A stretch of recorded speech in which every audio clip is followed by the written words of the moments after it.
Dr. Thorpe, are you there? Yes, I am. Thank you for joining us. Okay, I'd like to call this meeting to order. Sorry.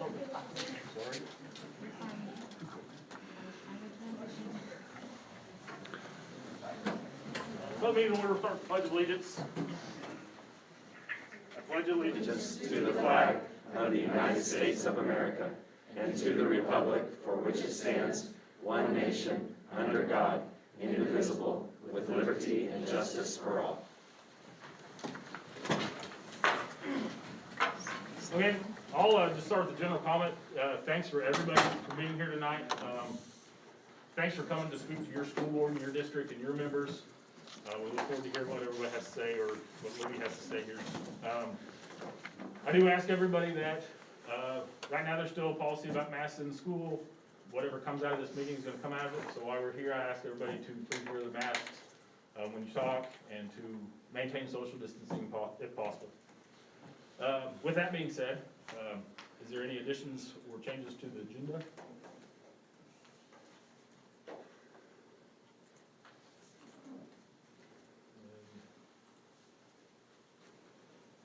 Motion for approval of the consent agenda? Motion to approve the agenda as presented. Second. Was that James? Yeah. Sorry. Sorry. On my side, I can't hear. Tracy, how do you get back on board docs? Okay. We'll have to roll call since Mike's on the phone. Okay, we'll do a roll call vote. Mike? Aye. James? Aye. I think we can all do ours. Anybody? Aye. Stacy, I aye. got it. Stacy, aye. Lucas, aye. Selena. Selena.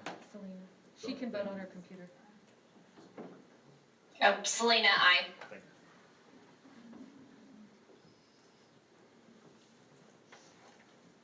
you.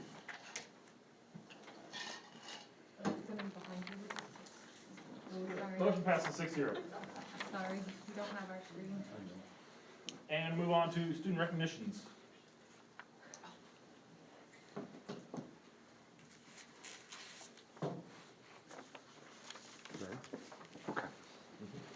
Awesome. If I could get our state qualifying team, our state series team to please come down. I'm gonna go this way.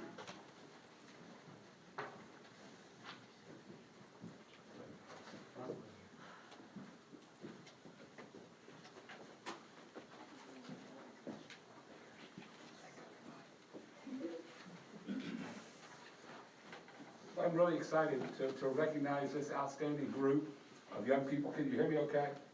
This outstanding group of young men and young women that were part of our 2021 wrestling season. This season was like no other in terms of just simply how we lived through it. We started talking at the beginning of the season that one of our simple goals was to get to February. You know, and if we could get to February, still have a sport, still stay active, have wrestlers that are competing, that we felt like we were gonna be successful. But we had to get to that point. And I don't know if Lindsay's in the room, Lindsay Pear in the room.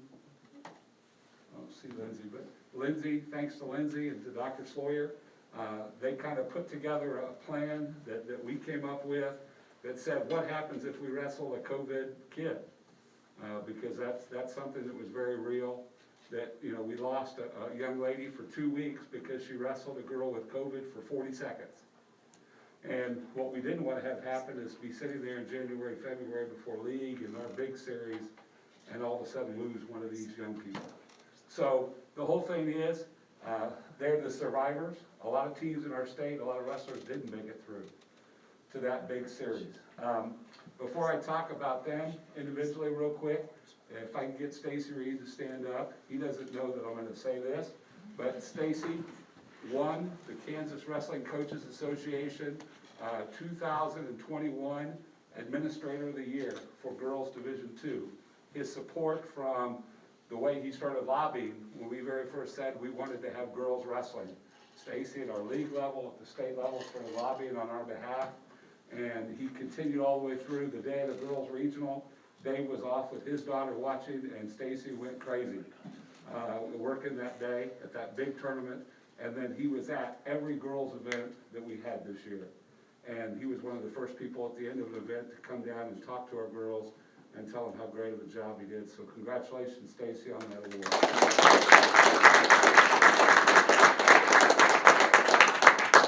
Dave is back there, and I hate to bring it up, but I've got to because I nominated both of our administrators.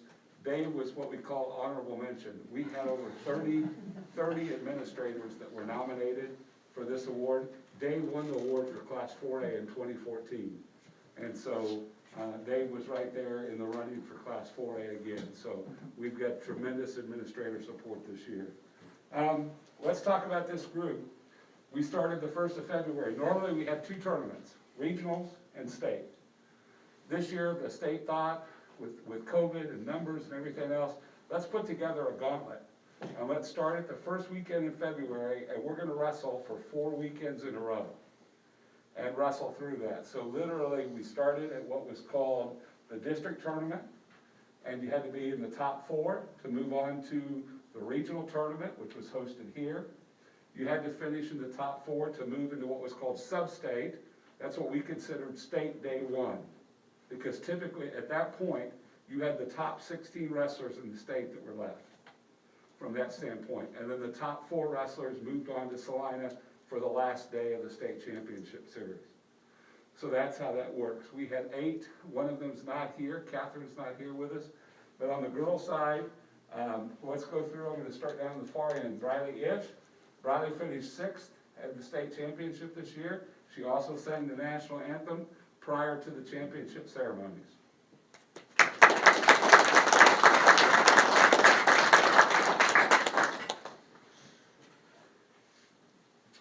Helping me tonight is part of our coaching staff. We have 3 other coaches on our staff. Coach Tim Johnson has got baseball tonight. Tim is the lead boys assistant coach. Coach Mike Van Loden is the girls lead assistant coach, and Coach Petrie is our JV coach this year. Our next one, Samuel Griffin, just a 2nd-year wrestler, and finished as one of the top 10 guys in the state, and was 1 match away with a state alternate, or a grand state alternate, if you will. So Samuel Griffin. Next to him, a 3-time state qualifier, and one of the top-ranked 145-pounders in the state, and Eastern Kansas was loaded. The 4 top guys in his group, and he finished 5th, all basically finished in the top 5 at that Grand State Championship, so a loaded bracket. Our next wrestler, Damon Hoback, 160 pounds, state medalist, 4th place.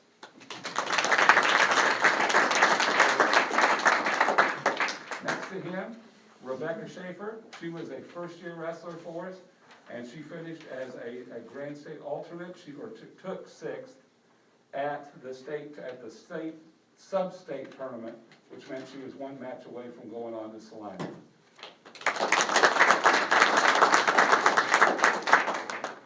And these last 2 young ladies are 3-time state qualifiers now, and they are now both state medalists. MJ Huff finished in 3rd place at the state championship in Salina. And Aowen Codney finished in 5th place at the state championship.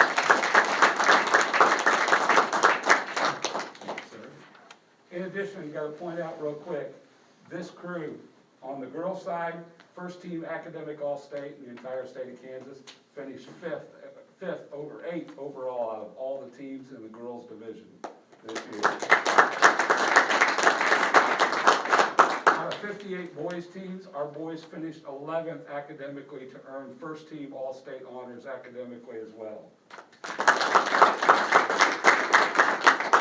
Last but not least, if these forwards step up, Briley Ish, Catherine Rohr, Catherine's not with us, Samuel Griffin, Caden Berkemeyer, academic all-state 1st team.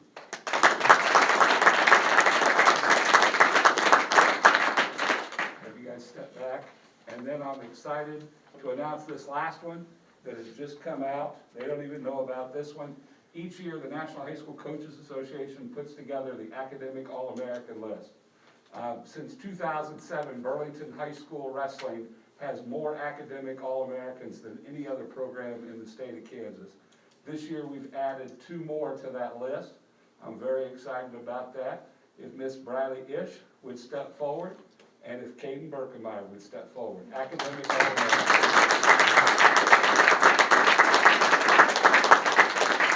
Based on GPA, their grade point average, and their consistent career performance of 4 years of high school wrestling. So outstanding job. Board, thank you for letting me introduce them to you tonight. Thank you, John. High five the boards. Thank you. Thank you for coming. Good job. Good seeing you. Hey. Congratulations.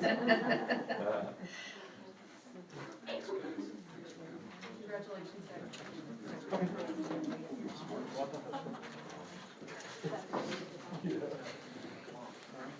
Okay, the next agenda item is for our board vacancy that we have, and we have 2 letters of interest that came to the district. One's Mr. Austin Burke, one Mr. Ron Hess. You guys strategically placed in the back of the room. We would ask you to come down and sit with us so we can talk, not scream. The board has options of leaving the position open until a vote by the public. We're comfortable. Right here. Yeah, we'll come right down here at the comfort.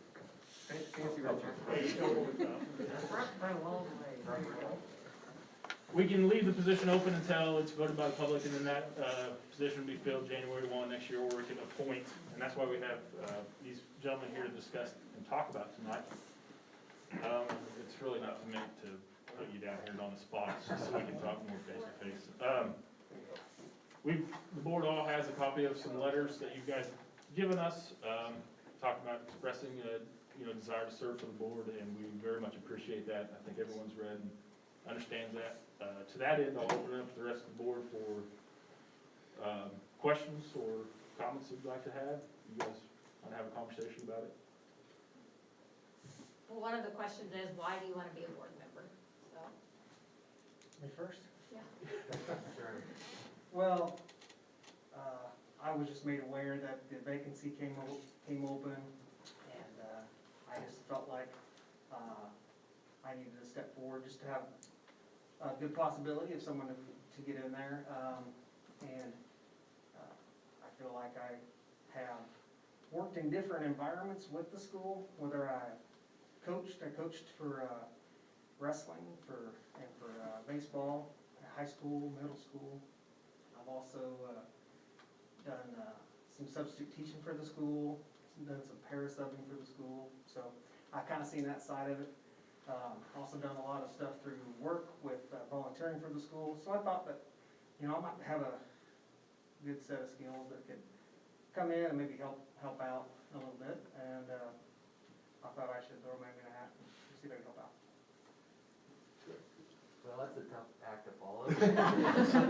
Likewise, I don't have the greatest qualifications for the position, but I am alumni of BHS, and I did start here in elementary school. I do care about the community, and I just wanted to make sure that there was multiple names that could be selected by the board. And I feel like I could bring a no opinion manner to the school board and keep an open mind on stuff. I like that. So the school board involves a little bit of time. You say you volunteered, and Austin, you're out of the plant, right? I'm with the fair board. I work with the city of Burlington. Okay, but, so the time constraints are once a month for this meeting, but there's also some in-between monthly meetings, things that come up. Do either of you see a problem with like a 30-minute special? Usually the special meetings are for something like a bid for equipment or school issues like roofs or something that we have to talk about. Do either of you see an issue with being able to meet that need for the board? I mean, we're usually pretty open about what time that happens, but. Yeah, my position right now is pretty flexible, and unless I'm on a certain situation that would tie me up. But usually 30 minutes is not a big deal about breaking away for a short period of time, unless we're involved in something that is pressing. Yeah, and usually special meetings have probably a day or two flex, right? So that can be made. And luckily, I work an 8 to 5 Monday through Friday with an hour lunch period, so I'm pretty flexible on any time. So what do you think are some qualities that you need to be as a board member, or board members need to have? Austin, I'll start with you. One of the most important things I could think of is just you care about the community. You put your all into it. That takes somebody who cares, that wants to make the community better, make the school district better. And that takes time and just a commitment and a willing to do it. And I think that's something I can offer.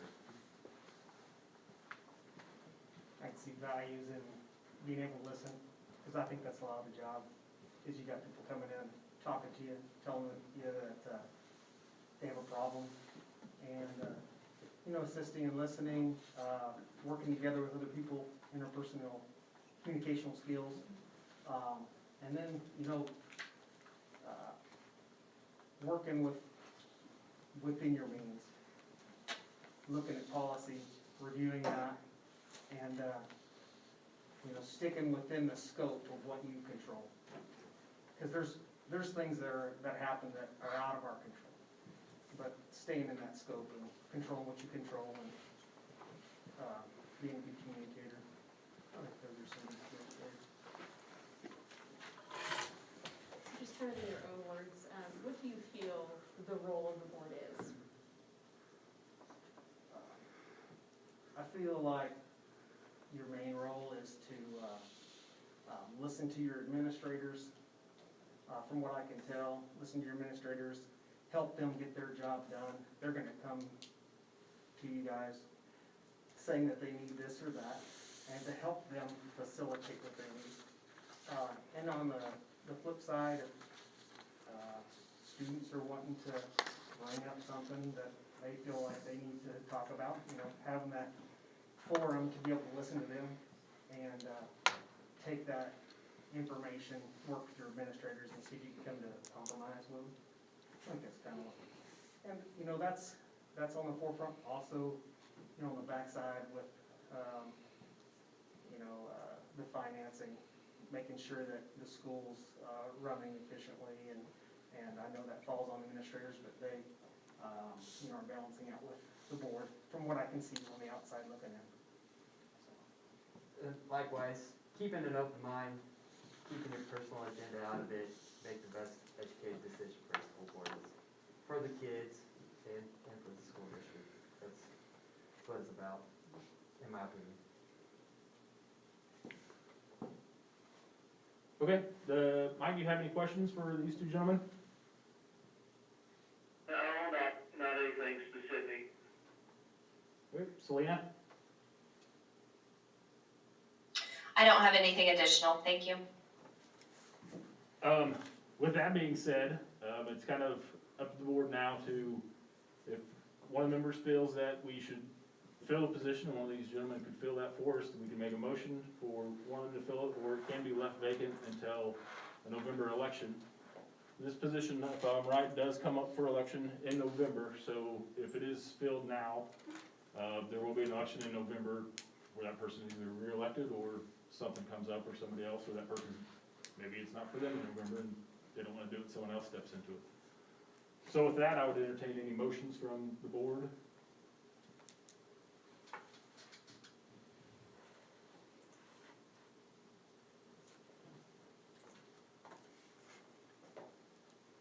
Does anybody have an opinion about leaving it open until January? If we don't make a decision now, it'll be an election in November, and then January 1st, that individual starts.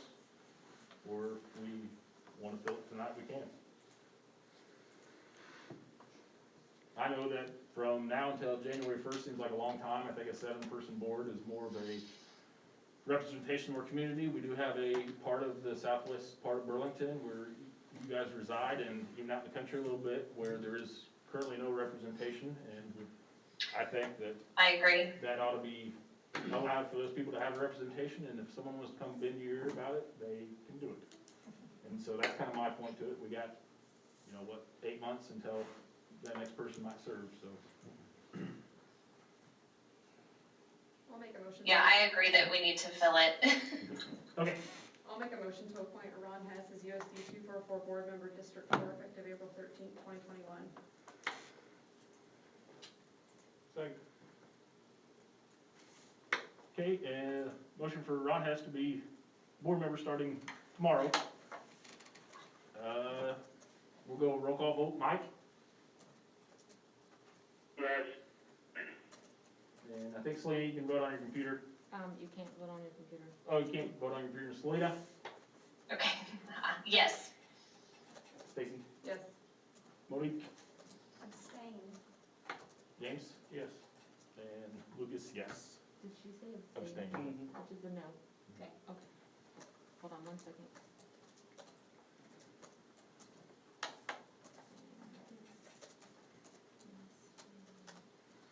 Okay. Got it. And it looks like passed It'll be 5-1. 5-1.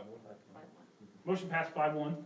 I'd like to thank both of you for coming in. Yes. Austin, thank you very much for your interest.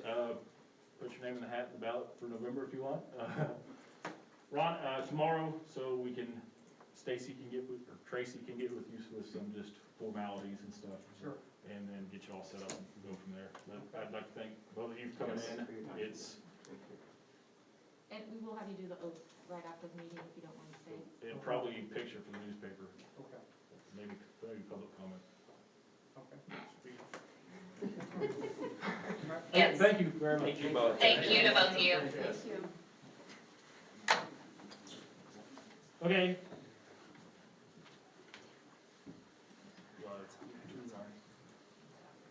Next is public comment. I have Libby Stadell down to talk. Libby, if you want to stand up, you can. If you want to come down, you can. I encourage you to come down and be in front of the paper for the YouTube.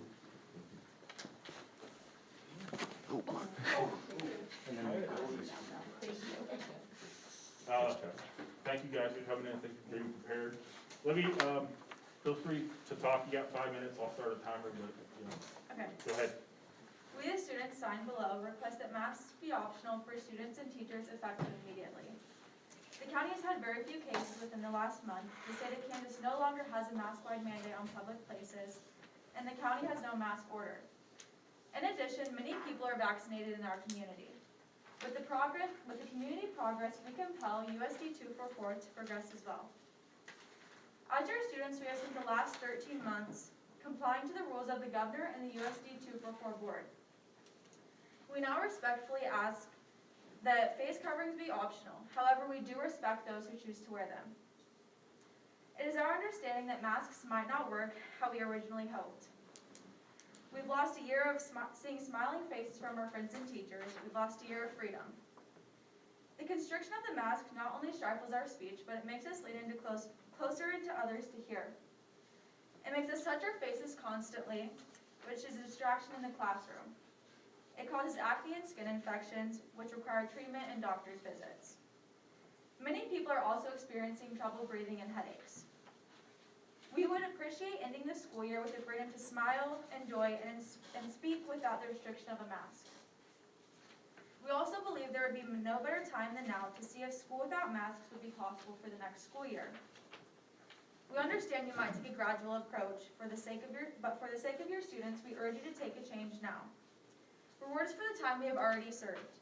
We deserve a mask-free prom, graduation, spring sports, and a mask-free month in the school year. Of course, we will support our fellow students who choose to wear a mask. We just want to make this optional.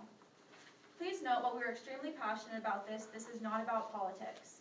This is about progress. It's about giving us back our freedoms we lost in 2020. If the decision cannot be made tonight, then we would request the school board to hold a special meeting at the earliest convenience to conclude on this matter. The time for the 2021 senior class is about to expire, so please don't prolong your decision. Thank you for your time and consideration. Sincerely, your student body. Thank you, Libby, and thank you again to everybody that showed up, and I appreciate coming and expressing concerns. Very well written and very well received by our board, so I appreciate it. Thank you. Written communications? None. Administrative reports go to BES. I'll add to the report that we had kindergarten roundup on Friday, and we had 46 kids attend roundup, so. 46, that's a few more maybe than what we thought. Is that, the 46 a few more than what we thought, or is that about right? It is a few more than what we thought, and we actually had a 47th contact us today that missed the roundup that is looking to come, so hopefully we'll have a few more come. We usually do between roundup and the next school year, so. Do you have any questions or comments for elementary report? Move on to middle school. Probably the biggest news is the last bullet on there, we have no remote learners at this time, we're 100% in person. That's awesome.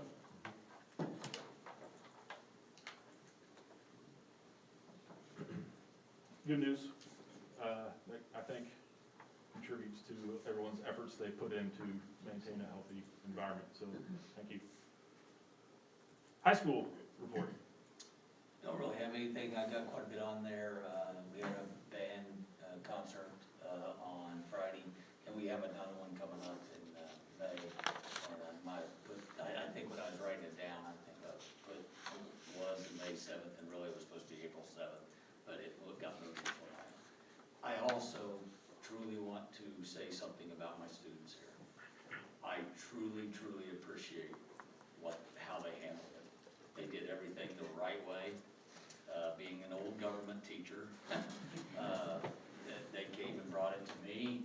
I gave them some basic information on what I thought should happen, and how they handled it is very commendable by me, and I want to tell them thank you. You guys did an outstanding job, and people like Mr. Watkins and I are very proud of you.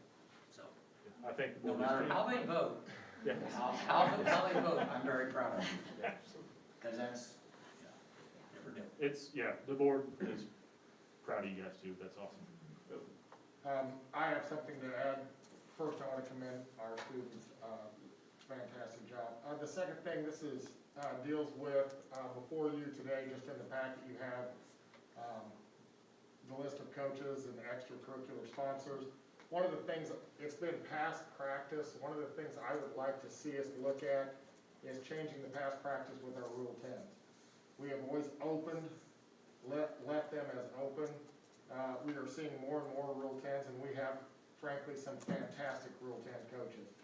To have them see that position open, have to reapply year in and year out, not to mention, if we have a head coaching position that's a Rule 10, then that gets posted, and then we have the influx, and if that person goes through a positive evaluation from Mr. Reed and myself, I feel like they should have the opportunity to retain that without reopening it again.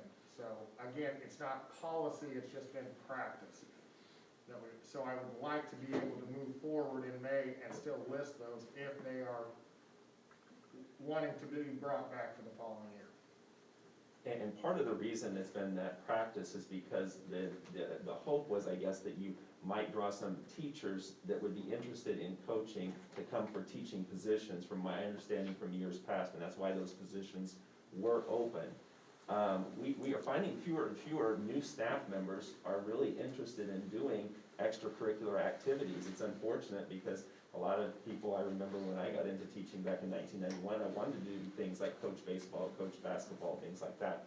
We're not finding that as much. And again, when we have excellent people working with our young, our young students, and our older students as well, not only, high school, middle school, we want to keep those people on board. And so I would really support that plan as well. If they're getting excellent evaluations, doing a wonderful job, I think we need to keep them on board, so. Has it just been a practice or is it policy we have? It's a practice. Just a practice. To open up every Rule 10 position every year, and then you go back through the whole, I guess, the process, if you will, of whether you have people interviewing or not interviewing. Yes, So if we just say we agree with you, then you just won't open it up to the. correct. If you would agree to that, then what we would do is, if they're doing a good job, we keep them on board, and then we don't list those as open positions. I don't know if you have any other questions for us on that topic. I don't, does anybody have any strong opinion about whether those jobs are posted, or, I think that it makes sense that if someone's given a positive evaluation and they want to retain the position, hey, we think you're doing a good job, let's continue that path. So that makes sense to me. Me too, I support. Yeah, Mike or Selena, do you have any comments or anything toward the Rule 10 coaches? No, I can support that. That makes sense to me.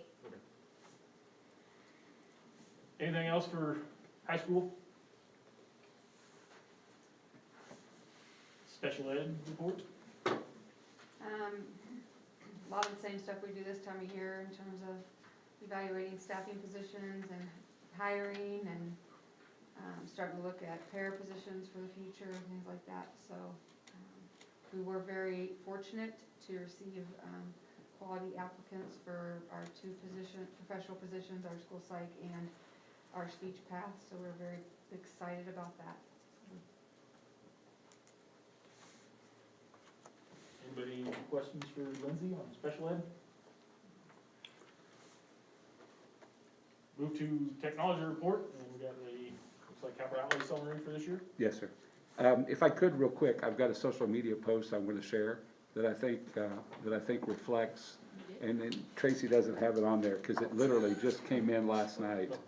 It literally just came in last night, and I think it reflects on things that are happening in the middle school, in the high school as it relates to reverence for the flag and reverence for our country, but also in terms of values that are our core values that our coaches teach as a part of our program and how we teach reverence for the flag, for the national anthem, for our country itself. The post reads, "Hi all, our Silver Lake team," I gotta put my glasses on, I hate when that happens, when I start to fog up. "Our Silver Lake team came down to your town to play baseball. We were walking in and there were many kids out for track and running, jumping, and doing what track kids do. As we were walking, the national anthem started playing. All your amazing kiddos stopped and saluted the flag. No kidding around, no laughing, just awesome reverence for our flag and country. This was awesome to see. Thank you for teaching these kids the importance of what our flag stands for. Proud American, Diana Comstock, Topeka, Kansas." So I just thought that was worth sharing too, and we shared that with high school coaches, and I know Stacy shared that with the student body today as well. So just wanted to share that with you all, because that's, to me, a real positive. I'm open to questions. There are two bullets in the tech report that basically deal with, will you continue the practice of selling laptops to the seniors for $100? That has been our past practice over the past 3 or 4 years. It becomes an incentive for those freshmen as we tell them, you're getting this new laptop and it's yours for the next 4 years. And then when you're a senior, you have this opportunity. We have had, knock on wood if I could find it, less issues with broken machines and everything else over the past 8 months than we have for the past 4 years. And so our kids are doing an outstanding job, and we're hoping that that goes a long way, because last year we had right at 30 kids that 30 of the seniors bought their laptops for $100 from that standpoint. So I would ask the board to please consider that as an ongoing item to be done. Then wanted to let you know, in addition to this capital outlay, I'm also working with Mr. Marshall, with Tracy and Lindsay on ESSER funds and how we can use ESSER funds to accelerate 3 or 4 programs that are focused on remote learning from that standpoint. So we're doing a lot with the technology piece. We're under that budget from past years, but we are doing things with our ESSER funds, again, to move certain projects like New Line interactive boards and some other things forward at a much faster pace. So with that, I will stop and ask what questions you have. I'll say, for the ESSER funds, is that like acquiring long-term tangible items, like stuff that is usable going forth into the future, stuff that stays with our district? Absolutely. So equipment and Absolutely. software, stuff like that. Okay. Right, and it also, and Tracy can address this as well, but there also within that budget are additional things in terms of protecting our schools and our students with food service, with custodians. It's a balance of things that you can do with it. Personal protective supplies, there's a variety of things that fit within that criteria. Technology is just one piece of that we're looking to utilize those funds for. And kind of connecting with that, again, we would like to try to expand summer services like Summer Learning Academy. We'd like to expand and include more kids. We need staff to step up and to be able to pull those those positions if they're interested. And then they would be able to, again, receive some extra pay over the summer months. And we can meet some kids' needs that if they need to, just work on some different things over the summer to get, if there's any learning loss. So that's, the ESSER funds really do focus on that summer piece for education of kids, as well as the technology piece, the long-term piece as well. Any other questions for Doug for technology report, Mike or Selena? No. Okay, moving on to transportation. And kind of just coincidentally, I don't know if you've met Brad Griffin. Brad is in the audience right here. He was in for Samuel, his son, for Sam to be here tonight for the wrestling. I just want to welcome Brad with you guys here. Again, he's just done a tremendous job getting up to speed in so many different areas with grounds and transportation. I told him, I think I mentioned, it's kind of like drinking, water from a fire hydrant. Sometimes when you start a new job in the middle of the year, there's so many things that you need to get up to speed on. He's done a terrific job. And so anyway, Brad is right there. So thank you, Brad, for joining us tonight. And yeah, in your report. So I appreciate that you provided a report. I said that to Craig. And also I appreciate that you are doing safety meetings with your staff. Great job.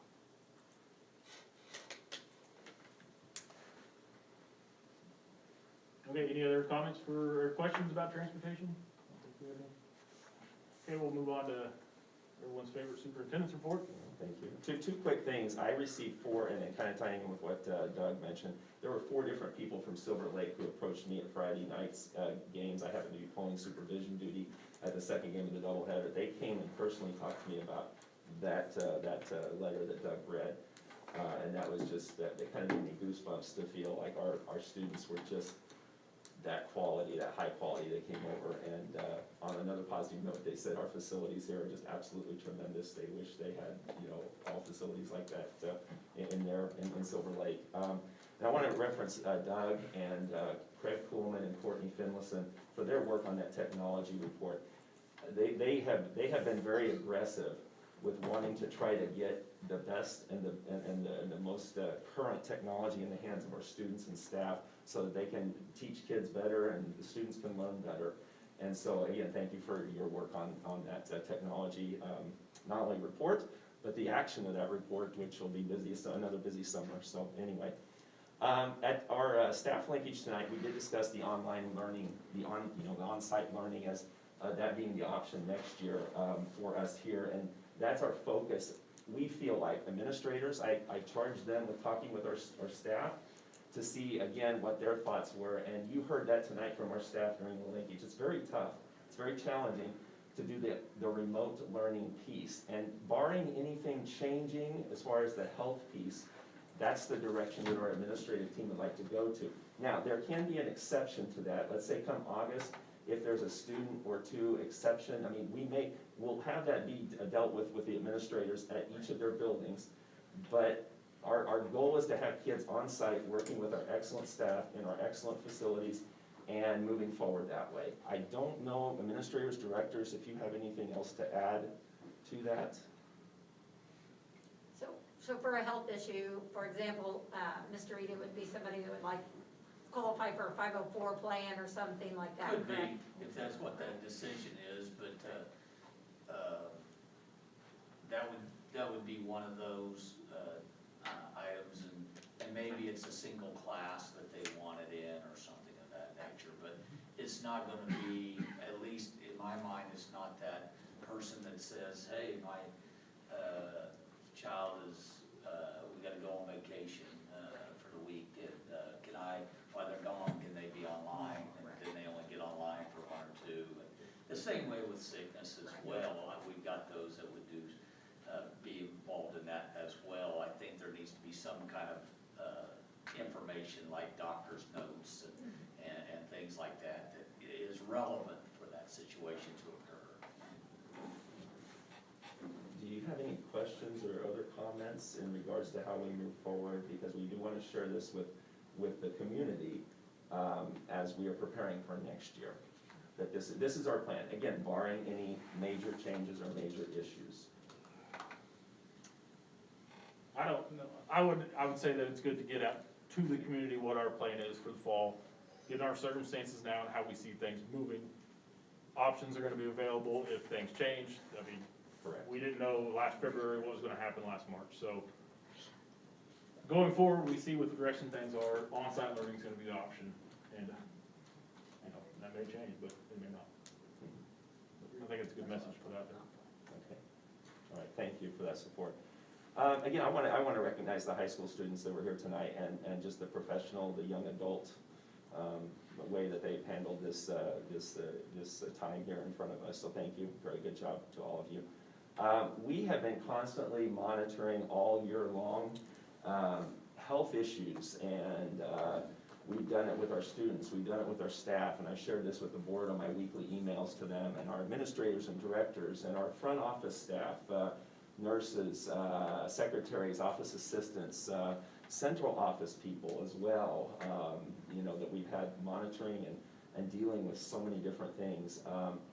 And so as we were moving forward and progressing with this year, we started to see, obviously at this point in time around spring break, that things were working, you know, looking pretty good for us as far as the health in our community. Our attendance rate, our absence rate, actually this has been one of the best, if not the best, year for absences in our district, in consulting with Lori Herman and our health department staff. And I think a lot of it has to do with all the measures that we are putting in place. And we're trying to do everything we can to make sure we have on-site learning the whole year, as well as have our kids get a complete year and all the activities that they want to be involved with. So with that being said, as time was going on and spring break hit, I felt like we needed to see for the first week to 2 weeks after spring break how we were going to come back after spring break, hopeful that we would not spike health issues in regards to COVID. Senate Bill 40 did come up, which I've shared with you some information on Senate Bill 40. And that kind of brought a part of my job into play where I felt like I needed to look at what we felt like was best, because for the school district, with Senate Bill 40, and it references a comment like least restrictive means possible. So with information that we've been sharing all throughout the county and health department, and with our, again, administrators, directors, and our nursing staff, and continuing on, also our COVID advisory committee, having them, that's a group of about 30 to 35 people in the community. It's made up of board members, it's also made up of teachers, administrators, grandmas and grandpas, and parents, and so on and so forth. We got them together, it would have been last Wednesday, to get their thoughts on how we're moving forward. So I called a meeting, gave them about 5 days notice because of a variety of reasons. Everything was looking good. The Senate Bill 40 came across as a possible item that we needed to discuss, and administrators and directors, we got together, and Tracy and joined us on that meeting as well, to discuss just a lot of different things. So I want everybody to know we have considered, we have thoroughly worked through this topic throughout, well, the past 13 months, and especially these last couple of weeks, in anticipation for possibly looking at maybe loosening or adjusting some restrictions. So with that being said, I shared with you some information in our board packet as well as in my Friday notes. And I've also shared with you the health guidelines piece that Tracy has up here on the screen. The part that you have up here, and it's in your board packet on your computer there. It's titled USD 244 Health Guidelines. That is what the COVID Advisory Committee came up with as far as a possible option with us moving forward. And to kind of paraphrase, there's some strike-throughs there. Basically, they felt like a stair-step method may be a possibility to move forward. Like, for example, stop temperature taking, let's say tomorrow morning. You stop temperature taking because we really haven't had temperatures in our district. We've had maybe 4 or 5 in each building the whole year, and we take about 1,000 temperatures a day when you consider about 800 students and about 200 employees approximately. we're taking 1,000 a day, and we've had 5 total in the district, in each building, maybe 5 of high temperature, high fever. So the temperature taking piece just doesn't seem, I think everybody in our community, and again, I wanna commend our community. Everybody's done an excellent job with trying to, just maintain health issues here so that we have on-site school and activities and learning and everything. So with that being said, the next step would be, they thought about doing away with masks being optional, shouldn't say doing away, masks being optional as of April 23rd, 2021. And that was a recommendation that they brought to, from the committee last Wednesday. James and Stacy were on the committee, and if I'm missing something, guys, please let me know if I'm missing, or something you want to add. Well, there's varying opinions on there. Some people would say they wanted it to immediately, masks go away. But the majority, I think, of the committee recommended it be a stair-step approach. And I think that there's some thoughts about that. Number one, it gives the teachers some opportunity to get things ready or whatever. We hope that nobody would go to online, but we have to be ready should anybody do that if we open that up. So I think it was to allow some time for those to do that. I don't know, Stacy. Yeah, so as far as that committee went, I think everybody, hands down, definitely agreed that social distancing and sanitizing of high-touch services and hand washing, that those are all things that should not go away and things that we probably should have been doing all along, and hopefully those will continue as time moves on. As far as the masks go, that's obviously the big debate right now. And I don't want to ignore the group, because there were some there that were fans of keeping the masks, because it's obviously worked for us right now. We've been very successful throughout all of this. And so there is an argument of, why rock the boat right now? We have a few weeks left, let's just power through, keep these masks on. Obviously, if we're doing something right. There was a group of people that felt that way. And honestly, I was in that group as well when I first went into that meeting. But when Tracy brought forth that we're really tasked with being the least restrictive that we can be, I really had to challenge myself to think a different way. So taking that stair-step approach to hopefully, I don't ever want to say get rid of masks, but make them optional. Of course, anybody that wants to wear a mask should be free to wear a mask whenever they feel necessary. But to really kind of take that stair-step approach, because I think we have a hard time justifying continuing to wear masks when there's nobody in our district who is currently positive, or we don't even have any cases in our county that are currently positive. So how is maintaining masks the least restrictive? I don't feel like we're doing our due diligence if we don't look at potentially reducing mask wearing. We're just pushing the easy button by going that method. So I didn't want that group to think that they weren't heard, because you absolutely were. I was in that group with you until I was challenged to think differently about that. But I do agree with the plan that's kind of set forth right here. It gives us a stair-step approach. It also gives those students the opportunity to have a mask-free prom, which I think is important to a lot of them. So. Selena, do you have any comments? Did you ask me? Yeah, we'll go ahead, Mike. Selena, wait. Go ahead, Mike. Yeah. Craig, you said something in a couple of emails back about the earliest that you could do it if we were gonna rescind the mask policy would be April 13th. Is that correct? Well, I mean, it could be done tomorrow, but if we were to do, and again, if we were to do that, my recommendation would be the 14th, and here's why. Again, I've shared with you that, again, my recommendation is to look at the 14th being, and I heard the committee, the COVID advisory committee, I cannot thank them enough for their time and the energy and the effort that they spent. That was a volunteer community, and I truly understand what they say. And I challenged them to think, when I was at the meeting, I said, if we are looking at the 23rd, and it's okay on the 23rd, why is it not okay on the 14th?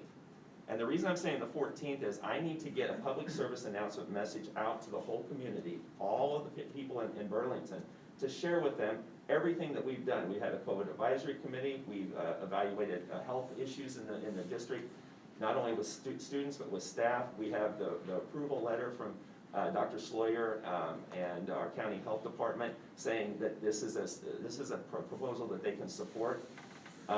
We have, had no COVID cases in our school now for close to 6 weeks, and we're 0 at the county. With all that information being said, my comment at the meeting was to say, if not, I mean, if it's okay on April 23rd, then why not April 14th?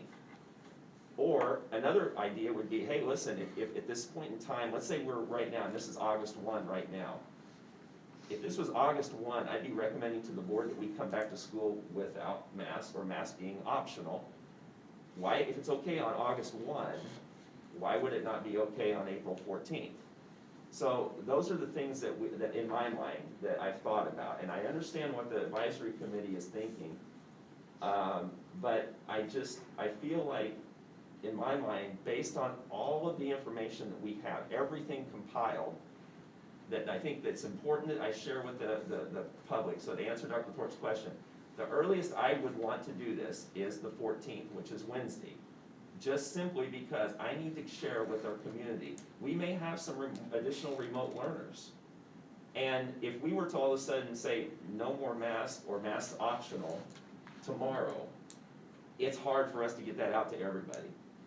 I need for everybody to do one more day of masks if that's the direction we go, so that I can get information out to everybody, and then the people can then get in touch with administrators in the buildings to see what, if anything, there needs to be adjustment-wise. So to answer your question, Dr. Thorpe, long-winded, April 14th, which would be Wednesday, I feel like that's the earliest. Okay, being that said, this is becoming somewhat of a negotiation between getting rid of the mask today and waiting till, the 23rd. Is the board ready to entertain a motion? Selena's good. Yeah, let's let Selena talk for a sec, Mike. Okay, go ahead. Yeah, I was kind of going to say what Craig had said a little bit. I appreciate the committee and their time and their input and all of their recommendations. But yeah, to make a recommendation or to change a policy today and say we're going to do this in 2 weeks, I just think that would be really hard. That's just too long, I feel like.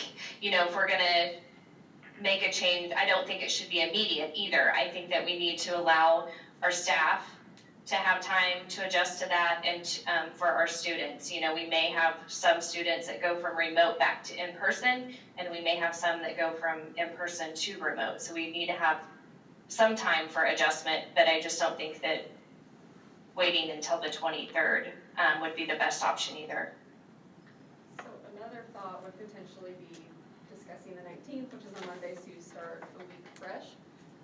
One of my thought processes too is, as I went through this in my role at the hospital, is anytime you have a big holiday or a big event, we always kind of hold our breath for 2 weeks following that, because that's when we typically will see an increase. So, after Christmas, we were just waiting for it. After New Year's, we were waiting for it. Honestly, after spring break, I was waiting for it, but it never hit. So if we hold off just until next Monday, which is the 19th, that gives you 2 solid weeks past Easter, which is probably our last big event where we have families congregating together, possibly out-of-state travel, things like that. So, you could potentially tie some thought process to next Monday as well.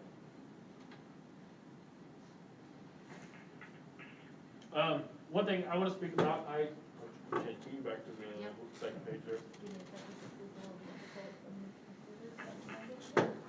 I asked Tracy to pull up, and Mike, this is the second page of the recommendations where about hand washing and water bottle refilling stations. These are the things that we are going to keep doing, that regardless of temperature taking your masks, hand sanitizing once per hour, the teachers cleaning their classrooms, the building's entire room getting cleaned, all of the things that you see here are going to stay. The HVAC that's being monitored with fresh filters, all that stuff, it's not COVID doesn't exist, we're getting rid of that stuff anymore. It's an approach where we stop the temperature taking, we stop the masks. So I just kind of want to point that out. I also want to speak toward, we talked about Senate Bill 40.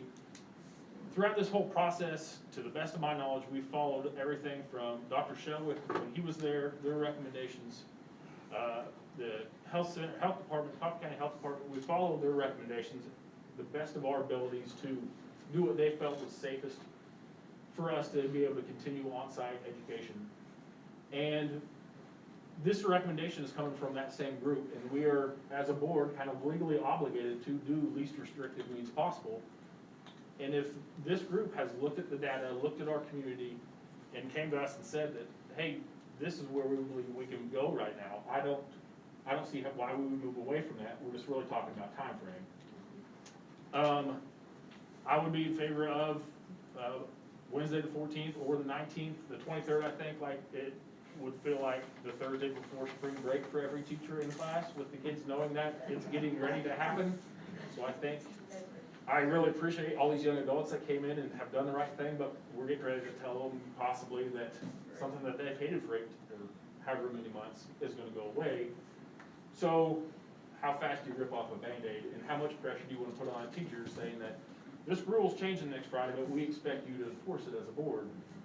That's difficult. I don't want to put any more, they're not mask police, they're educators, they're professionals. And so I would be more in favor of the 14th, getting everything out there for the public to make the decision for what's best for their families. The people that want to come back from remote learning, they can. The people that might feel not like that situation that's not for them, can go to a remote learning situation, and the teachers can prepare for that.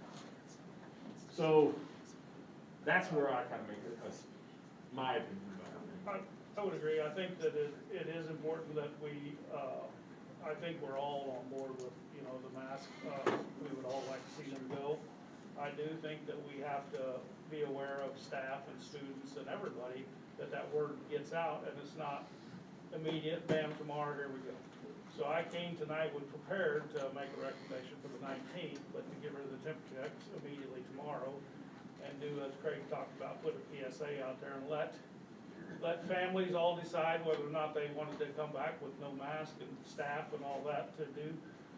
So I'm prepared to make a motion to approve the revised USD 244 health guidelines as presented, with mask being optional, starting on April 19th. I'll second that. Hold on, let me get it in. You said optional, correct? Or I don't care, Recommended or optional, optional? recommended. And you said April 19th. Yes. And do we have to put something in there about the temperature checks? It's already. But that's the revised Yeah, version. exactly. Who seconded? Monique, So Is there any more discussion on James's recommendation to change and adopt the revised guidelines that has us removing temperature checks tomorrow, no temperature checks tomorrow, and on Monday, everybody that wants to come to school and not wear a mask can, and everyone that does want to wear a mask can do that.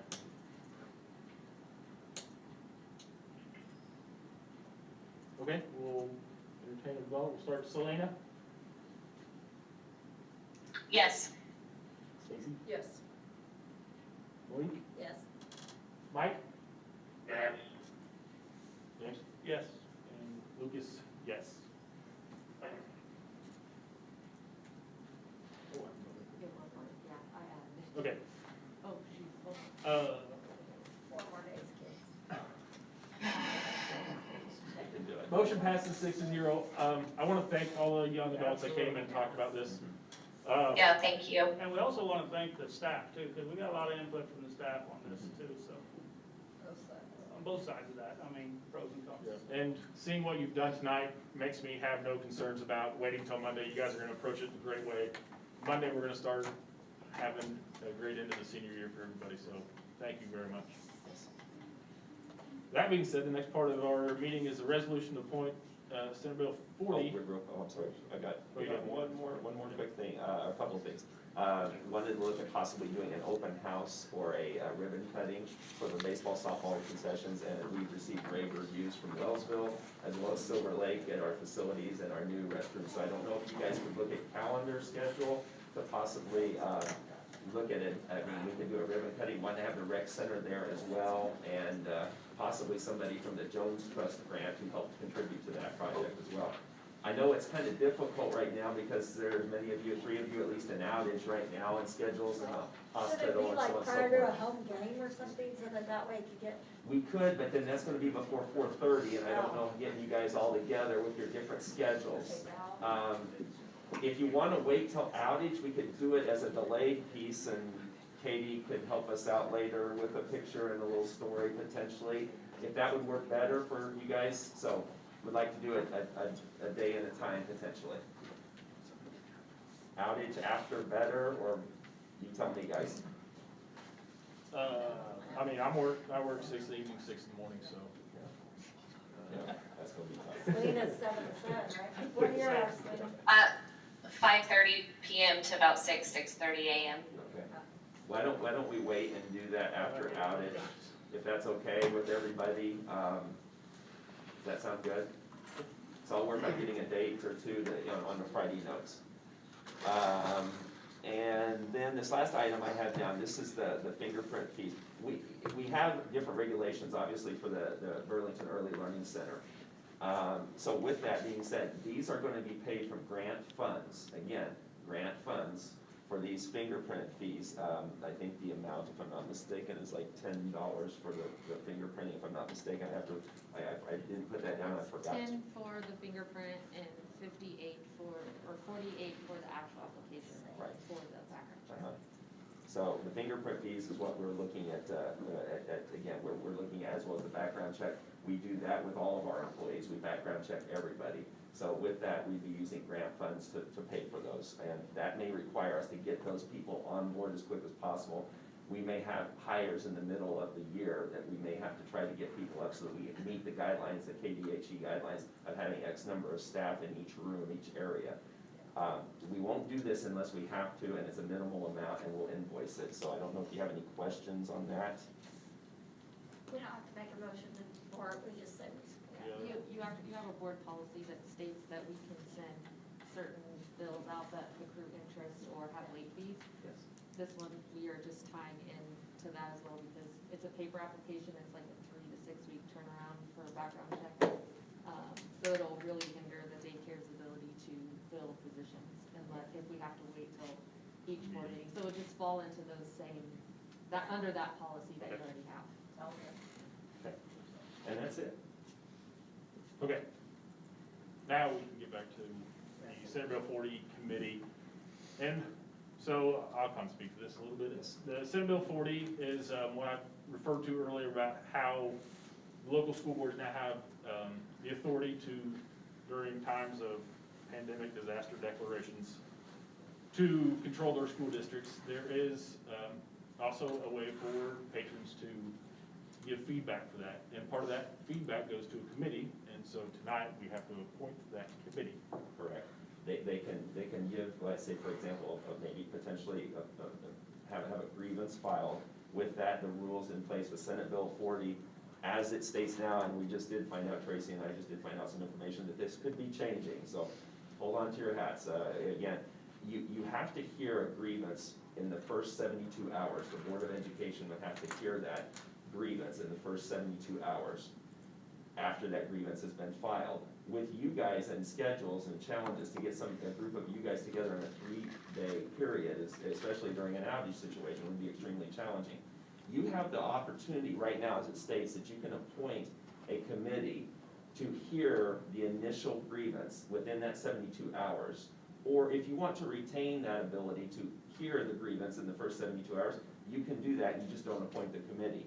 So it's up to you however you want to proceed. Now, 7 days from now, you as a board would have to meet to address the grievance. So that would give us 7 days to be able to get you guys together, which is more of a, I guess, a doable time frame potentially than a 3-day period. And so with that being said, you have the opportunity, you have a choice. You can appoint a committee, and I've recommended these people, myself, Stacy Reed, and Lindsey Graff to be the committee. And then we hear the grievance, and then we get you guys together within a 7-day period. Or if you want to retain the right to have you guys hear the grievance in the first 72 hours, you sure can. My opinion on that is logistics of, getting a board together in 72 hours is gonna be difficult. And I trust our administrators to hear that concern and then give that to the board, and we can move within 7 days. So I'd be in favor of supporting the resolution as amended or as presented. Is there any other topic or discussion about that you'd like to have?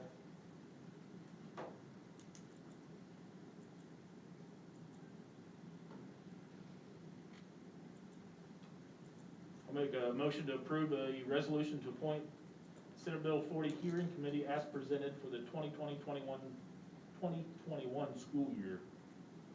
I'll second. It should come. Okay. Yeah, Looks- because Lane is already voted. Bruce doesn't have to be involved. Well, okay, looks like everyone's got a computer. Mike, Well, yeah. Mike, yeah. I'm gonna try to vote on my computer, it came up, Okay. my vote is aye. I already got it. Okay, It's too fast. motion passes 6-0. And the last comment I want to make on that, the senators are considering trying to take that option away. Tracy and I just found out about this today. They are trying to take that option away as a possibility, at least they're having discussions, to have that committee where it would not give us the opportunity to have that committee as a hearing committee. But as of right now, it's not that's not the case.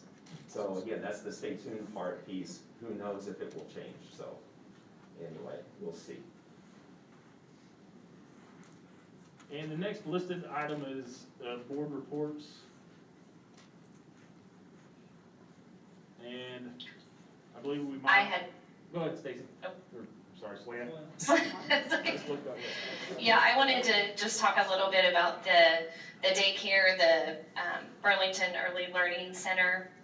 Can you hear me? Yeah. Okay, perfect. I thought it cut out for a second.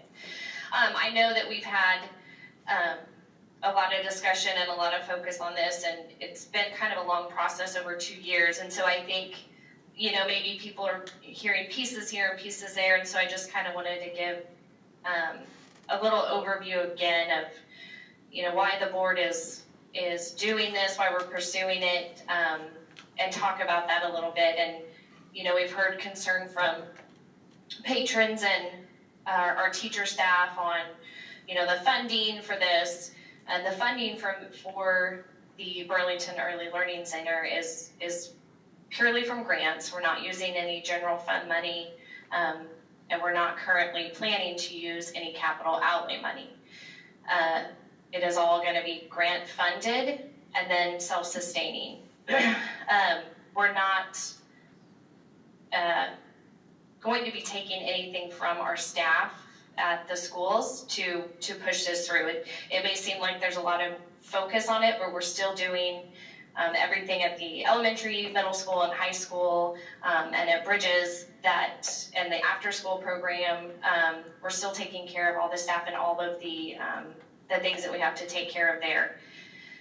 The main driver for this daycare, this early learning center, is the lack of daycare in Burlington and the impact that it has had down the road.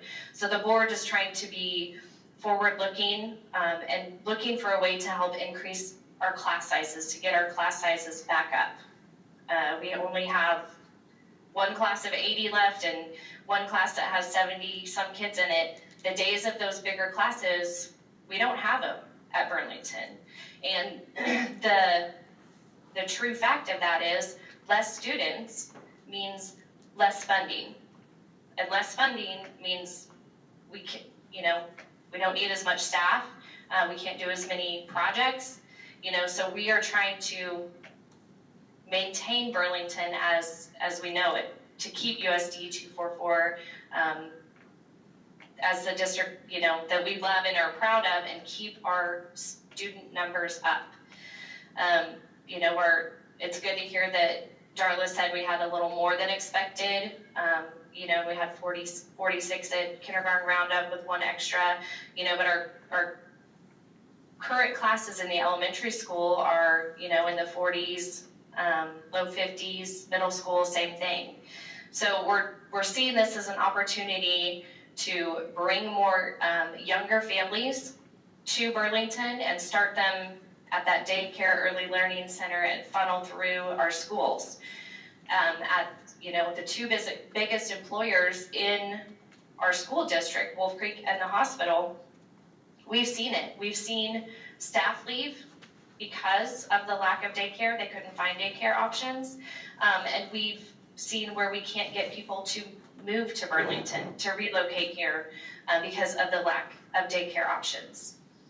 We, put a committee together of the, we had Wolf Creek people on their hospital, the health department, local businesses that did a lot of, research looking into this. And it wasn't just a kind of on a whim, I guess. We put a lot of time and thought into this, feedback from our staff, feedback from this committee, and, this really is kind of more of a business. Craig had talked about this earlier with our teachers at the linkage, where this is a business. It's not really school district money that's going to this. The building is ours, the property is ours, and this is what the board has decided to do with this property. We've had other options. We've had other people, businesses, whatever, come to us and want to buy our building and to want to buy that property, but we want to keep it. We feel like that's really connected to the elementary school and there, and so this is what we decided to do with this property to benefit the community and to benefit our school. And we see the importance in that early intervention piece from birth. Education really isn't just 5 to 18. We've shown that with our Bridget program. We go 18 to 21, and so with this early learning center, start birth and on. So I just kind of wanted to speak to that a little bit. Oh, it's very good. Thank you. Yeah, I'll just add on, I did go today, and Craig took me on a tour, and it is looking amazing. There's some cement work they were gonna do today, and I don't know if they got to it, but the carpet, they were doing the carpet in offices and painting. There's lots of painting done, so it's really starting to take shape. They have lots to do, obviously. I know there's been some hiring done, and so if you have a chance, definitely Craig will give you a tour. And I got to talk to Haley, and so it's going great.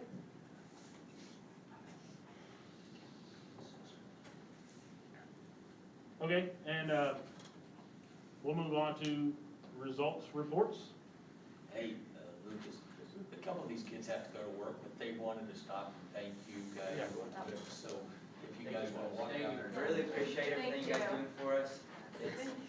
Thank you for coming. I appreciate it too. Yeah. Thank you. Thank you. Thank you. Presentation was Thank you. excellent, so thanks for that. We just need to count on you 4 more days. 4 more days. Yeah, please don't. They already promised me. Be leaders, be leaders. They promised me. Thank you guys. Thank you. Thank you. Okay, now board results reports.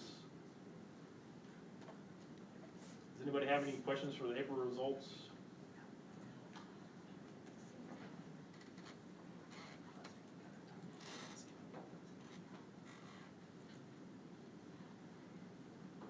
I personally like to see all the things that are going on in the years prior, like band and theater, and, a lot of that keeps a lot of students in school, honestly, and keeping those programs going is really important to me. So yeah, I appreciate the data in this format. It's easy to see the trend and easy to follow, and I wish there were pictures, but The computer graphics has really jumped a lot. I don't know if there's a reason for that, or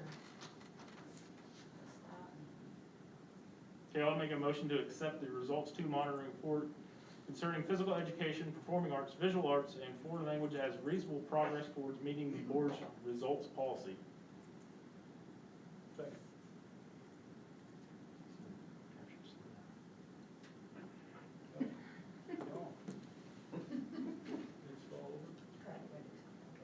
I can do or not. Okay. So vote on your computer, Mike, are you able to vote on your computer? It wouldn't take it, so Okay. I vote with the aye. Okay. Just James. Oh, there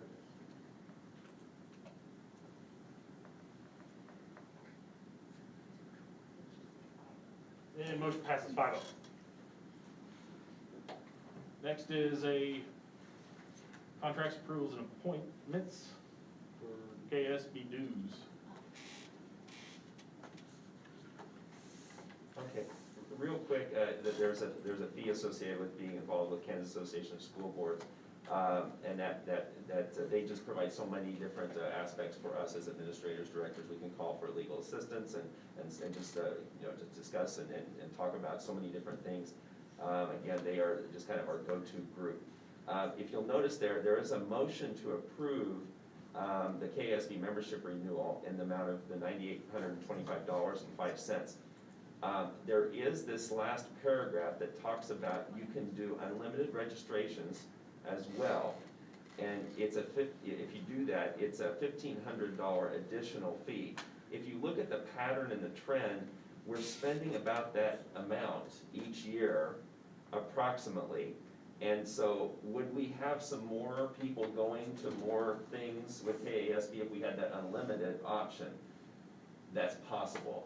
Again, we're close. It's not like we're spending $3,000 or $4,000 more than that $1,500 original fee or that amount. It's not like we're spending that much more. It's really close to whether you pay it up front or not. But you may have some other opportunities. We may have some other administrators and directors that may want to go to certain things if we were to include that additional $1,500. So either way, I don't have a strong feeling on that because again, it's very, very close. If you want to approve the $9,825.05, that's fine. If you want to add in that additional season pass, that is okay as well. Haven't we done that season pass before? Oh, we have? No, we haven't ever. Have we ever told anybody no on anything that they wanted to go to, right? I mean, No, but not only are there, like he stated, administrative and a lot of district office stuff, there are options for teachers too. And we don't usually, those aren't usually publicized. I don't know if teachers get, like I usually try to send it to the principals when stuff comes through and it's at their discretion when they send stuff on.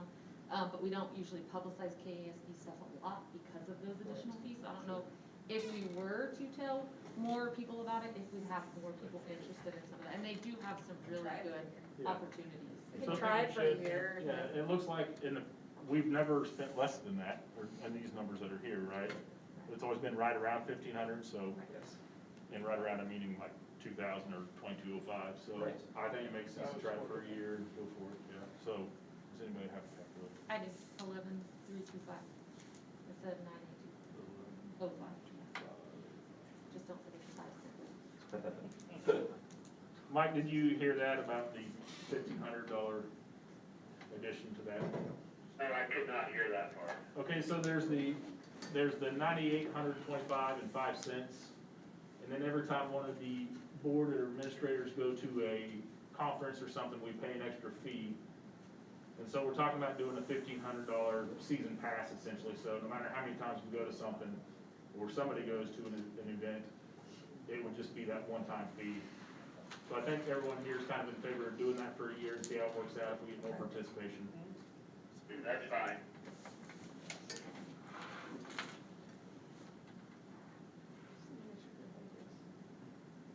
Selena, you shook your head like you agreed. You're back. Yes, sorry, I'm back. Sorry, I had to step away for a little bit. Okay, so I'll motion to approve the KESB membership renewal amount in the amended amount of $11,325.05. Second. Mike? Aye.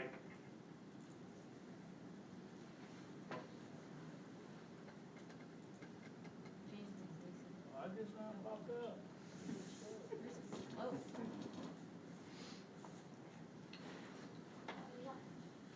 Motion passes 6-0. On to more KESB Legal Assistance Fund. Right, and I guess I jumped the gun a little bit there. This is the legal assistance fund. Again, it allows us to retain counsel. I kind of jumped the gun with the 10A instead of talking about a 10B. but this is the piece that I think is very valuable for us. We consult them as needed, and again, just can't say enough good things about their attorneys and the counsel they provide for us. Motion to approve the KASB legal assistant fund renewal in the amount of $2,300.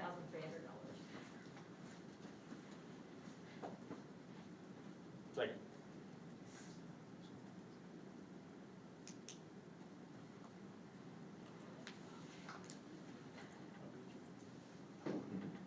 Mike? Aye.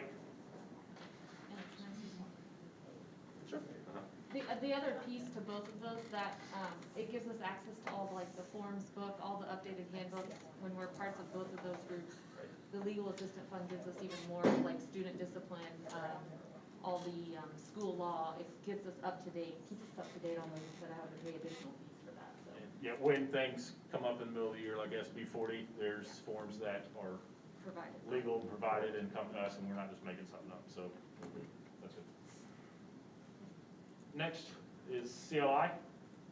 And again, you have the information there in regards to our renewal cost with them.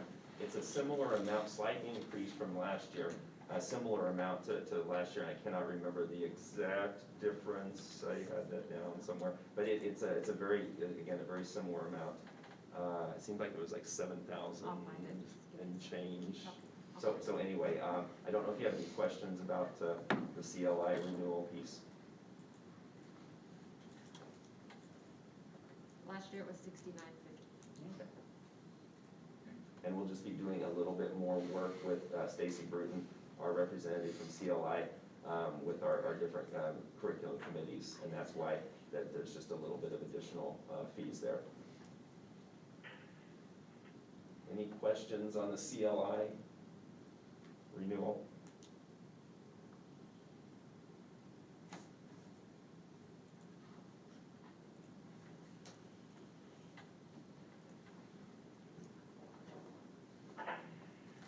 So in the past, we've had conversations as a board the past couple of years about CLI and about where that goes and other options for CLI if we don't approve this contract, about a curriculum administrator and the costs of that based on what we are getting out of this.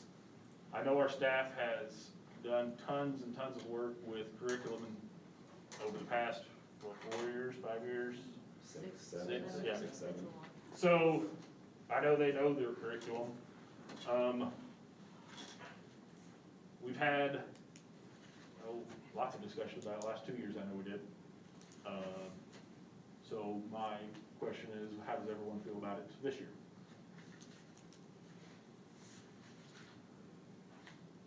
I know our staff knows their curriculum, they work through this process with this institute, I guess. Is what it's Right. called. And we work specifically with a lady by the name of Stacy Bruton, and she's our lead person, if you will. And hasn't this in the past been part of us and the rest of the county? Is that, so this is our third of it, right? Where am I? South? Southern Coffee County is involved with us, and this is our half of Our it. half of it. So it's $18,300 total between the two we share. And we work with their staff and our staff together at different meetings that we have. We have our Curriculum Coordinating Council, CCC meetings.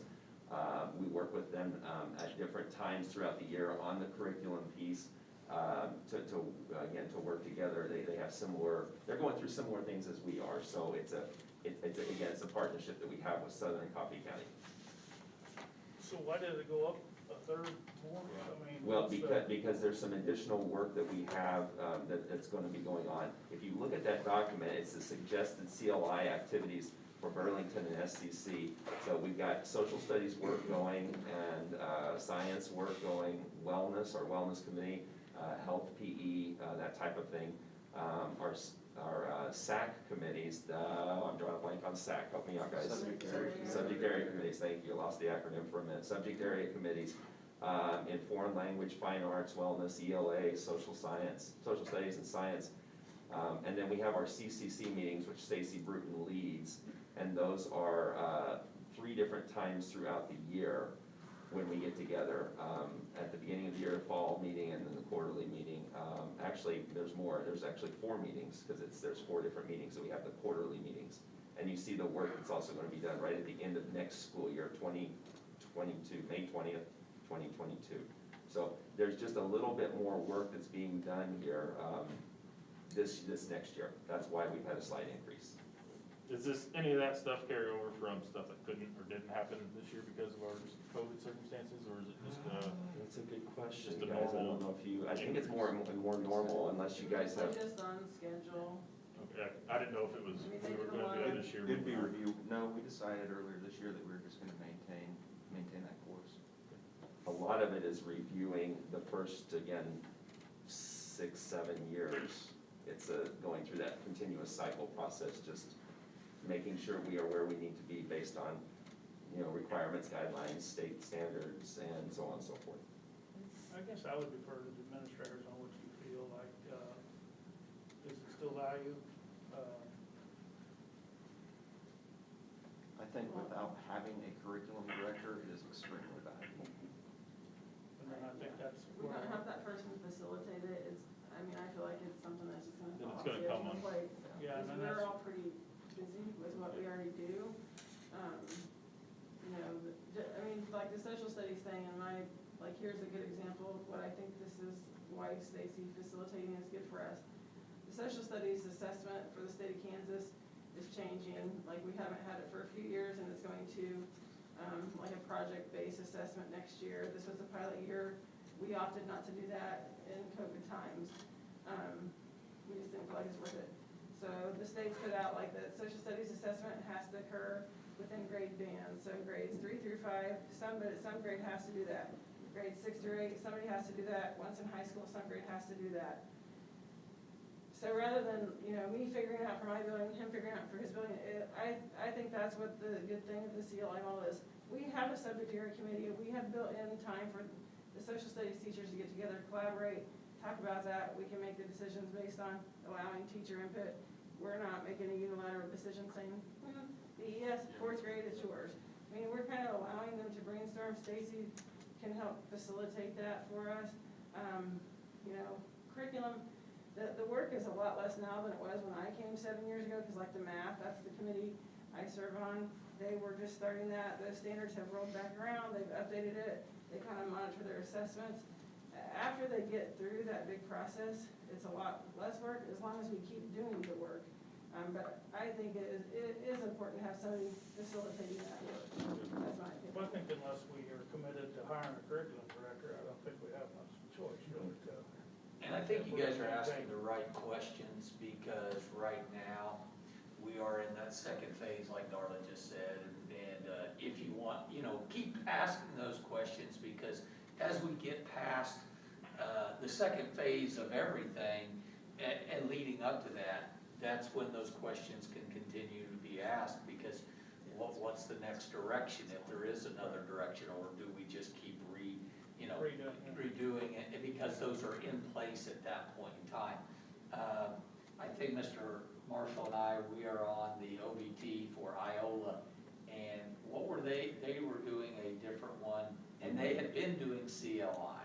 Yes. So, it was kind of interesting to sit there and listen to that, but they were doing something else that was similar to CLI, and I don't know that we got into a big discussion on the way home, but I'm not wondering, okay, what were they doing that was any different than what we're doing, and staying up to date on those things. So I agree with Darla on that, but I think you're asking the right questions, because as we come down the stretch and we're finishing up the second cycle fully, which will be another probably two years or 3, I can't remember exactly, then that's the chance to keep asking those kind of questions, guys. Iola, what they're doing now is they've shifted from CLI, they've gone to the Kansas State Department of Education, the TASN network, TASN, that stands for Technical Assistance System Network. They're utilizing that service, there's fees associated with that, but Iola does have a curriculum director that they do pay, and there are other school districts, I'm trying to see how many in our league have curriculum directors. I'm trying to pull that up real quick.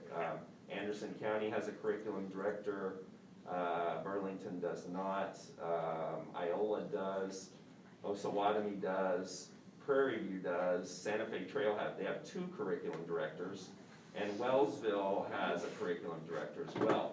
So guys, we're the ones that don't, and we're utilizing CLI. Curriculum directors, and I just can run through some salaries, I'm not gonna give the exact, but you're looking at anywhere $60, $70, $80,000 for a curriculum director, a good one, because it's a lot of work, and they'll still be doing the work with the staff, because the staff have to have input and involvement. If a curriculum director just hands a notebook and says, here, teach that, there's no input from the staff and there's no buy-in there, so that becomes a problem and a challenge. So, kind of like James said and what we discussed before, there is a dollar fee associated with a curriculum director position, because it's a lot of work, and we're fortunate, I guess, the system we have in place, so I'll stop right there.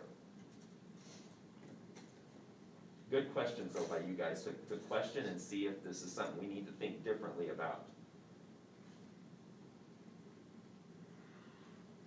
Okay, does anybody have any other suggestions or comments to move forward? What would happen if we opted out of it for 1 year?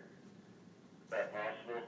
We could do that, that would be an option, but like Darla had mentioned, it's gonna fall on all of our shoulders to try to solve this problem that we have all of a sudden now. We don't have this service, and it would cause us to have to lead it in a direction. And so, yes, we could opt out, but I think our administrators and directors, it would put another thing, that would be a big thing on their plate. There's times, if you look in that document, where Stacy leads this group, and it's 3:30 to 7 o'clock. We're paying our teachers during that time to work with us after school. They get to have the day with their kids, and it's a long day for them, but we pay them curriculum pay to work, and that way they don't have to create sub-plans and have staff, they wouldn't have to be out of their room. With that, those types of work and those types of hours, it's gonna fall on somebody to lead those from 3:30 to 7 or 4 to 6, those types of sessions. And while our administrators and directors try to meet those group meeting times, we can't always be there. And they're all now nose goes, they're pointing at each other to figure out who's gonna take it on, so, good job, guys, way to, yeah. I think, Mike, that's a valid point. It is, it's a good question, yeah. My concern would be, so if we decide to do that for 1 year, do we fall behind? And then try to catch up the next year? So, And would that increase the fees? It just depends on what curriculum you're dealing with at that given time. Have they changed that curriculum? so it's For instance, if they haven't changed the curriculum, in your, and you stop it, then you might be all right, but the next group coming, or that group coming up, they're gonna be way behind, they're gonna be that cycle behind, and if they do change it, like the next year after you stop it, do you start right back up with them, or do you go to the next one, so. James, Next the year other is our thing, year for our math resources. We did a 7-year purchase 7 years ago. Like, we have one more shipment of books coming, so next year, that's something the math committee will have to do, is review the resources again. Do we wanna stick with the resource we have? Do we wanna adopt a different resource? What's aligning best to the standards? I mean, all that stuff takes time. I just think, again, Stacy kinda has a rubric and facilitates that process with our teachers. They kinda go out and do some of the work, and we come back and we talk about a recommendation. I mean, that's just another example that's not necessarily curriculum, but it's tied to the curriculum. The resources are very important, so there's a lot of things that kind of fall under that umbrella. James, the other thing I'd just throw out real quick is the fact that we've got a very veteran consultant that we're using. And I think you step away for a year, you're not guaranteed to go back to that same consultant. And then all of a sudden, I mean, there's some value to the relationships that have been built between those subject area committees, the groups that have been working with her. From that standpoint, her knowing us and knowing our curriculum and so forth, and you throw that away for $17,000, and then you kind of start over with potentially somebody else, because there's no guarantee that she's gonna have an open slot, and they're not gonna put it to somebody else. So I think we've had a good working relationship, and more importantly, I've watched her kind of change and mold over especially the last 4 or 5 years to what we call the Burlington way, which has been important for, I think, our subject area committees and our administrators. so if I hear you, you guys think it's got some value, and I'll make a motion to approve the CLI contract for the 21-22 school year and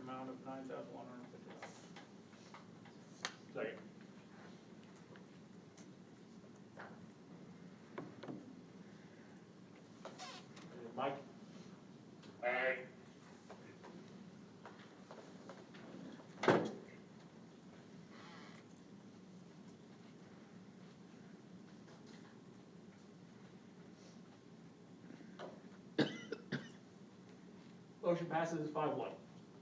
That's it, yeah. 5-1. Next topic is the Burlington Early Learning Center Playground financial breakdown. And we talked about this a couple of months ago, and I just want to tell you, I've changed my thought on this. And I feel like it's important. You guys have heard some comments tonight, and you've made some comments.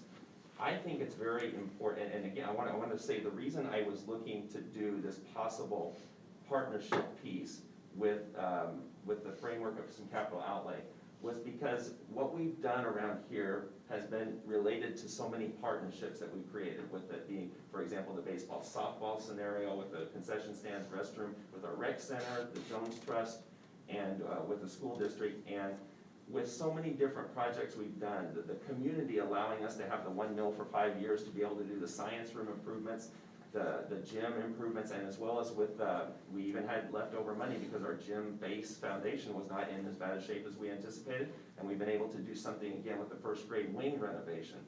The partnerships that we've done with so many different things, I felt like that this was another opportunity to partner and to do this. Now, I can tell you that I feel, just hearing different people and listening, I've changed my thought on this. I think we need to look to spend all of our grant funds that we have, and we feel like we can do that and still pay for this playground. The original cost we thought on this playground was going to be around $50,000. KDHE has changed some different guidelines, and I showed Monique this, and James and Stacy. They changed some guidelines on us based on what they told us at first, and then they said, oh, well, you got to do this, because you've got little kids and big kids. Now you got to fence in an area. Instead of fencing the whole area, you got to fence in a small area for the little kids, and a big area is separate. And then they say we have to have so many square foot of space for the kids. And because they've now licensed us up for 72, and that wasn't the original number we expected, we could potentially, again, have 72 kids. They told us your playground has to expand. So with that being said, they've changed some information on us that we have to meet these needs while we're doing this project. And if we don't do that, then, well, we're going to be shooting ourselves in the foot because we didn't do it the right way. With that being said, Haley and I have talked, and we feel like we want to spend playground money on this playground. We want to spend grant money on this playground first and foremost. So it's just a discussion, and I was going to assume if you have any questions, I shouldn't say assume. I'm going to say if you have any questions, you can ask, or if you agree with this process, this thought. I do think that we have to spend grant funds on it. I think we made that commitment early on that we weren't gonna spend any, because sort of puts egg on our face if we have to. Now, if we absolutely had to for some unknown reason, then maybe we'd look at that, but we need to do everything possible that we can to not have to dip into that. I think that's been loud and clear from a lot of people, so. I agree. Stacy, anything? Selena? Oh, muted. Can't get off mute. I agree. Yeah, I mean, we made that commitment that we were not going to be using that money, and so we need to spend the grant money first. Correct. So we'll move forward with that. No action needed there. This was just a discussion item.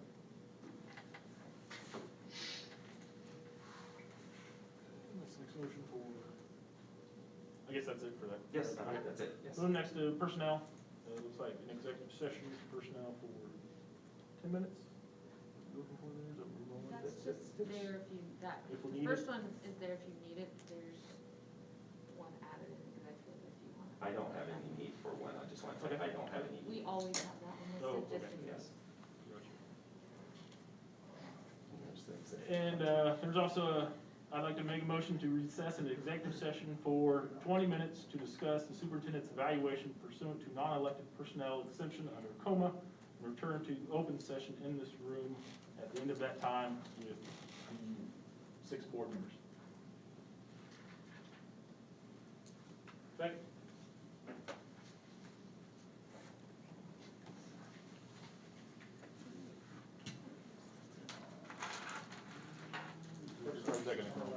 Oh, shoot, I forgot to push open, sorry, that was my fault. Now it's going, just hold on. Mike, did you hear that motion? Yeah, 5. Okay. I think they're all leaving, Mike, so you tell them. All right. Yes. We'll leave and you guys stay here. Hold on one second, your voting is not done.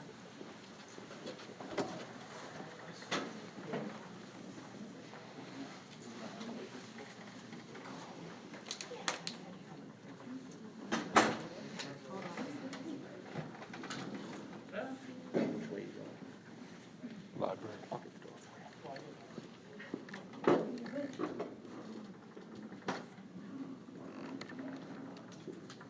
Sorry, I had two motions there, so I had to pick one. I think it's it. Motion passes 4-2. So, you have 8:41, and you said 20 minutes, right? Yes. And that needs to go. Would you close that door, please?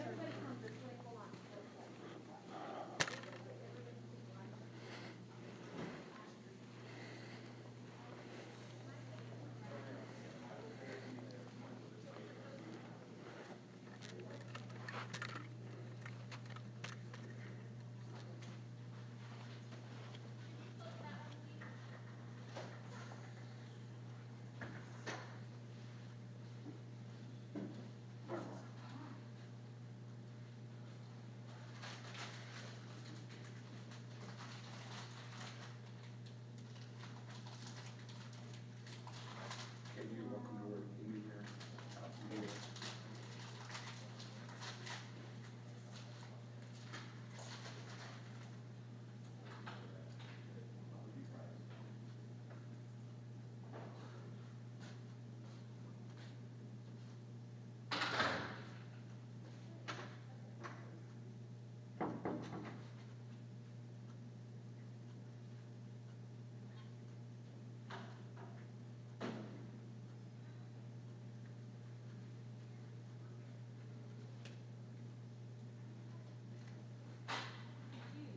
Okay, library. Right here, through that door. Maybe we can just go right here. This is still recording, so.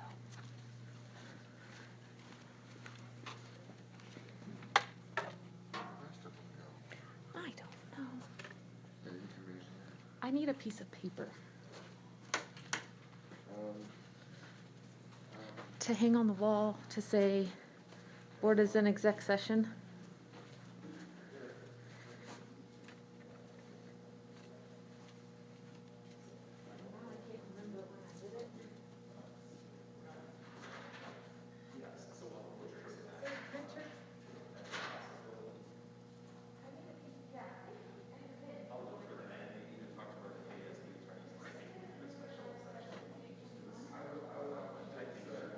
When it works in your schedule.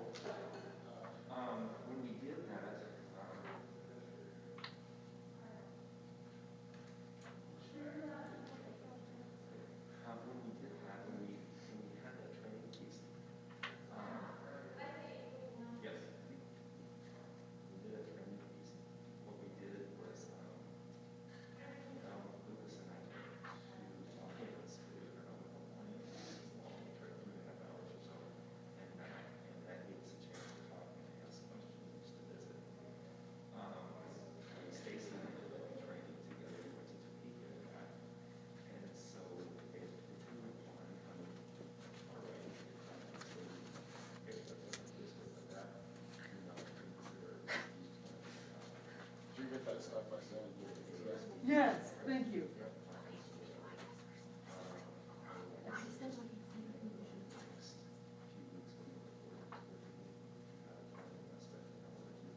You done? You ready? We're gonna go back in 1 minute, 1 minute, okay. About, 30 seconds. Yeah, I don't know.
Yes, you can have some.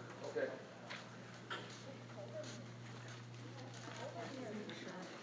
Yes.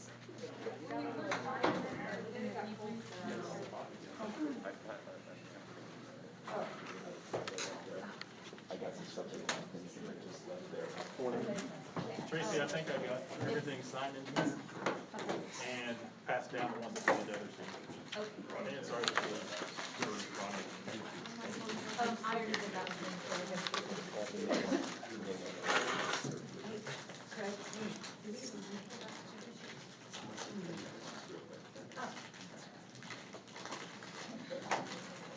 Okay, we are back in open session.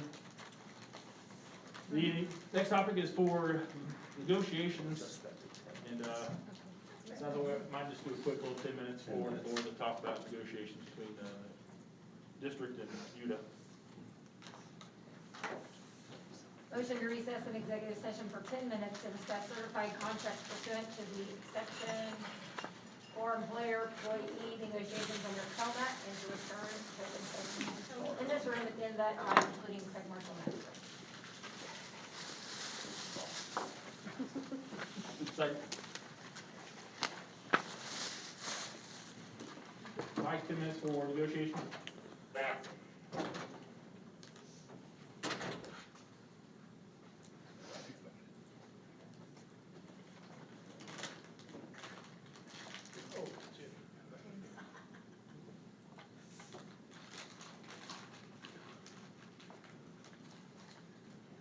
Motion passes 6-0. 9:03.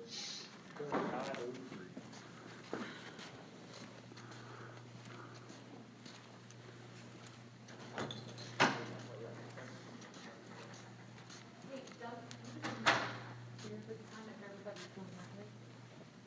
What? I can move my sign over here. Okay.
stay on that. You stay at Walmart? Yeah, well, usually quite a bit of night. And then I watch them like we can sleep, but then I end up waking up really. I've done both. I've slept twice, like a little bit, like an hour before one morning. Doing that tomorrow thing. Okay, back in open session. Closing items, we have debriefing. Do we have anything they'd like to comment on? Well, once again, the kids are really, coming in that. Yes. You've done a good job with those guys. So, I appreciate that. Yeah, and thanks for giving them good guidance on how to do it appropriately. Mhm. They did a great job. Ronnie, thanks a lot for. Yeah. Welcome to the board. Thanks for having me. Hi. Steve wants to read it. I appreciate that Monica Suter made pie for us. Yeah. Thank you, thank you. That's delicious. Huh? Just a bit. Yeah, no, thank you, yeah, Monica Suter. Yeah, thanks Ron for stepping up. It was nice to have a couple of great candidates come in here and talk to us, so we appreciate that. That being it, meeting adjourned. Thanks, Mike. Yeah. Bye. Thank you. Did I leave? Okay. You wanna make sure I got everything where I take off, or? Yeah. All right, Did you sign the KASB, Julie? That's the big one. Okay, I'm gonna start working on, Okay, so. what's that?